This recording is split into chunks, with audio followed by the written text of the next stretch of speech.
Welcome back to It's Me Tinx Live, exclusively on Radio Andy, Channel 102. As always, this is our weekly time to talk to each other with a live Ask Me Anything. I want to talk to all of you, so call me right now. It's 844-305-2639. Guys, kicking off the show with some really exciting news. I want to hang out with you a lot in person this year, and we already have our first opportunity. I am so excited to announce that I'm partnering with Peacock around the release of their newest movie, Bridget Jones' Mad About the Boy. And to do that, I'm going to be hosting a live AMA from the New York City studios the night of February 6th, which is a Thursday. Good one, thanks. I saw the movie. I'll say this. It's a 10 out of 10. I loved it. I laughed. I cried. I actually genuinely adored it. I'm so excited for you guys to see it. So if you can be on New York City on Thursday night, February 6th, visit SiriusXM.com/Tinx, submit your info and a question, and you could be joining me live, and we can just kiki and chat and have fun, and I'm really excited. So massive thank you to Peacock and Bridget Jones' Mad About the Boy, which is streaming on Peacock February 13th. Oh, one more piece of housekeeping before I kick it off. I just want to say my Dove campaign came out yesterday, and to see all you guys go and comment and support such nice things means the world to me. I know there's a lot of influencers out there. I know there's a lot of content out there, and I could tell that you guys could tell that this was so important and a big deal to me. And to see your support like that, that's genuinely touching to me. And I know a lot of you have been with me since the beginning, and that just means the world. And I mean it when I say I really do feel so lucky to have you guys. And you always say, oh, I feel like I know you, and I feel like I know you guys too, because that's what a friend would do. A friend would comment and support and send me a nice note of encouragement. So thank you so much. That really meant the world. Okay, wait, I have one more thing to tell you. Okay, guys, have you ever had a weird hunch about your house? Like, I swear I don't know. I'm kind of thinking that there's a ghost in my house, because when I lie down to sleep at night, I hear voices. And I know how that sounds, okay? I know that sounds like I'm going insane. But I swear I feel like I hear, like, talking. It's only when I put my head on the pillow. So I don't know. I kind of want to have like a medium come to my house. Has anyone had any success with that? However, I'm not afraid of ghosts. I don't think ghosts are scary or evil. I think ghosts are sometimes just stuck in places. But I don't know. Has anyone ever had a medium come to their house? Because I swear to God, every night I lay my head down and I hear like murmuring, but I can't make it out. And I want to know what the ghost is saying. So last night I get my Martoons with my friends. I had 2 Martoons, just being completely honest with you guys. It's kind of been a long week, even though it's only Wednesday morning.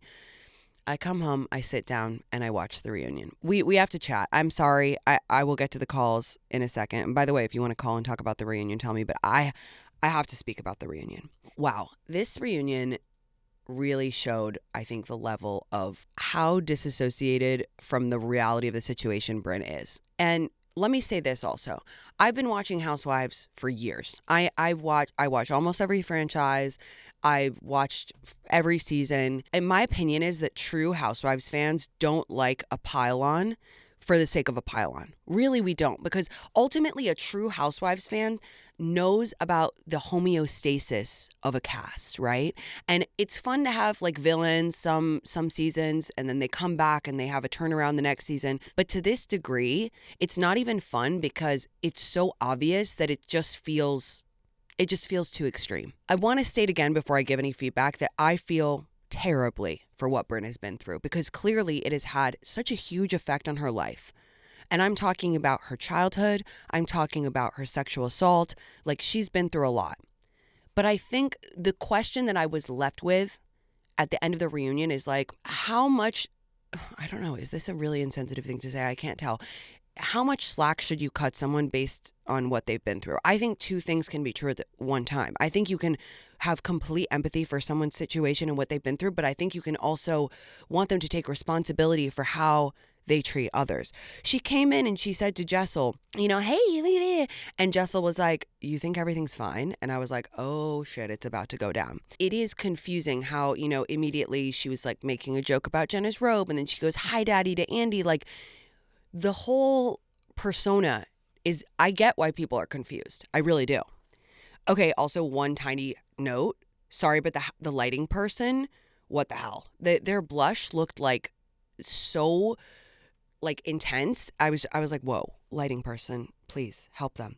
All right, so right from the beginning, I thought that Brynn knew she was in trouble, so she kind of went after Sai. And the way that Brynn stopped crying in that beginning part right away when she kind of knew she had been caught was really interesting to me. I was like, ooh, you can turn this on and turn this off.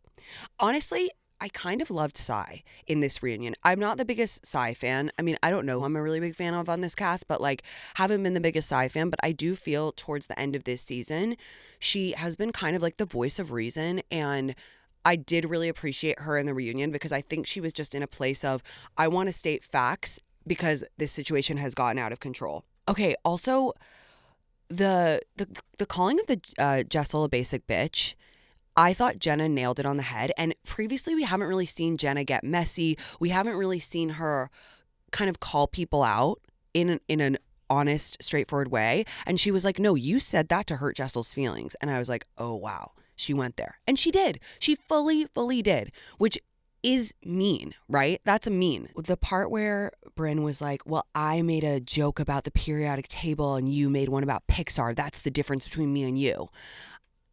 I don't know what she was trying to do with that. I think it was, trying to put your friends down or, your castmates down like that, trying to insinuate that they're not intelligent. She kind of paints herself out. She's like, I'm a CEO, whatever. She still won't say what she did, right? And they gave her an opportunity. So I was like, okay, what is your job? And she just scoffs and she goes, I do what you do. Well, what does that mean? Sometimes just giving a simple answer can completely placate people and, ameliorate the situation. But she didn't do that. She just kind of like scoffed in her face. Listen, Sai has been a content creator for a really long time before the show, and she's like a well-respected influencer, big in the fashion world, whatever. So I don't really know what Brynn was trying to insinuate there. I don't get it. I don't get why she constantly has to try and put people, I mean, I do kind of get it, but she constantly puts people down to build herself up. I also want to talk about how when they did bring up Brynn's sexual assault, it was a very, hard, thing to discuss, but every single housewife had extreme empathy. And no offense to the ladies, I don't think they're that good at actresses, right? That was 100% genuine. Raquel jumped in right away and said, this is really brave. Uba was crying, and I 100% believe that was genuine. All of the ladies were so there for her. And I just thought in that moment, wow, this is such a shame, because if you had come to your friends and shared this information with them in the season and said, guys, this is really weighing on me. Can we discuss it? That's how they would have reacted. Every single fucking one of them would have been there for you and trying to speak to you about it. But instead it turned into this thing that became so ugly and so hurtful and so traumatizing for all of them. It just is such a shame. And then, the stuff with Jessel's husband, I had kind of missed that moment in the season with Pavit saying, oh, Pavit's not the love of your life. I mean, yeah, to bring that up on camera is just insane. And to twist it, what she said, is truly insane. And I can't imagine how uncomfortable and tough that was for Jessel to watch back with Pavit. I'm referring to when Brynn said, oh, well, Jessel said that her husband is not the love of her life. That's not what she said. And also, that's an insane thing to say on camera, again, to hurt her, to stir the pot. She really went after Jessel when you add it all up. I don't know what the second and third part is going to go, but it's not looking good for Brynn. It's really, really not. I wonder what you guys think about it. If anyone wants to call, it's 844-305-2639. Wow, this is really sad. And I genuinely hope that Brynn gets the help she needs so that she can form connections and just heal from everything. All right, let's go to a caller. Although I could talk about this for an hour. Sophia, what's up? How are you? I'm good. How are you? I'm good. Thanks for calling. What's going on? My ex-boyfriend gave me chlamydia. Oh, I'm so sorry. That's really, really unfortunate. It's okay. It happens. Okay. Is there a question? Is there a story? I mean, I'm sorry. That's literally terrible. Basically, we dated for 3 years. I left the country for 3 months, came back. We hooked up. I insisted on using a condom because he admitted to not having used a condom since we broke up, which is disgusting because we've been broken up for over a year. And he used one, then we didn't use one, then we went no contact. And after a month, I had to break no contact to tell him that he gave me chlamydia. Oh, I'm so sorry. Was he nice about it at least, or apologetic? Not at all. I'm really sorry. I'm so sorry. It's, It's okay. it feels like such a betrayal, and I'm glad that you're getting tested. And this is the thing. If you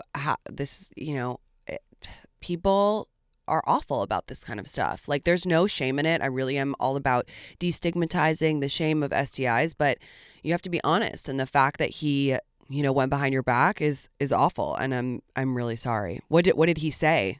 He was kind of just like, oh shit, like, sorry. Like, he didn't care at all. And this is also the second STI that he's given me. Gosh. Well. And the first time he was so nice about it. I'm really sorry. Well, okay, it seems like he cannot be trusted, and you should leave him in the past. It's January. It's a good time to cut someone off and go no contact again. Yeah. I'm so sorry. That's really, really brutal, but I'm glad you found out, and I'm glad you're done with him. Thank you so much.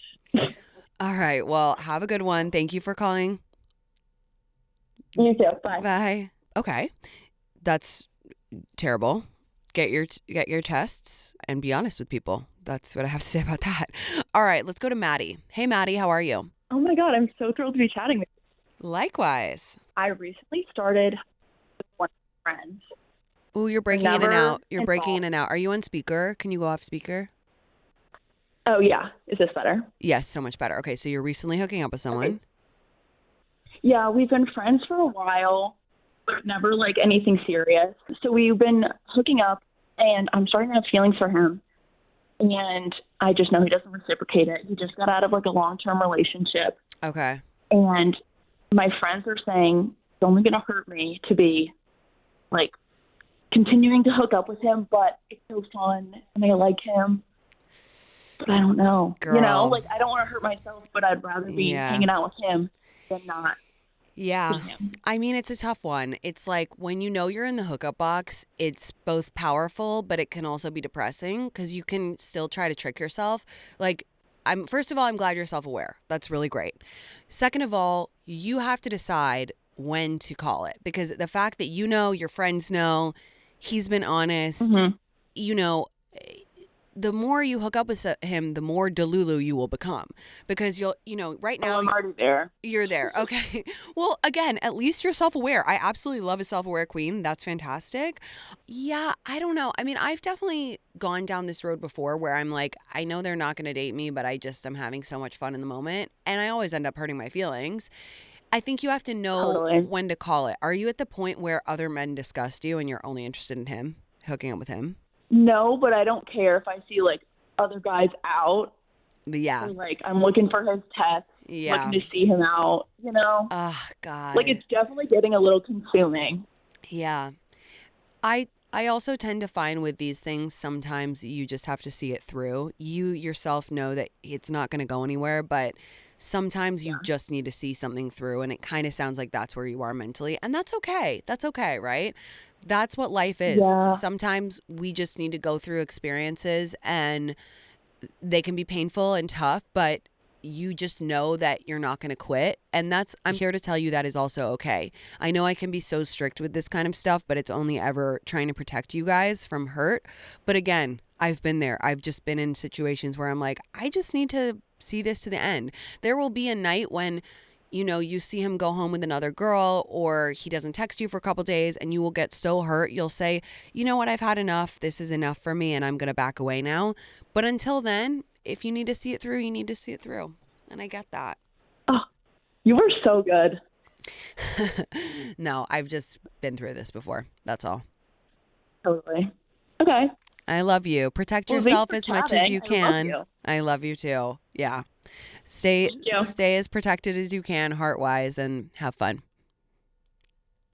Yeah, that's tough. I mean, sometimes you're like, I know this is bad for me, but I know I'm not going to quit. And I genuinely think that's okay. Like, that's life, guys. Sometimes you just got to do it. Guys, that was our show. Listen, if you want to come to the event on the 6th, it's in New York City. And I just want to reiterate, the link is SiriusXM.com/TinxNY. It would be fun to hang. I want to hang with you guys so much this year. And yeah, I will be back on Friday with an amazing episode of Office Hours. Until then, be good. Bye.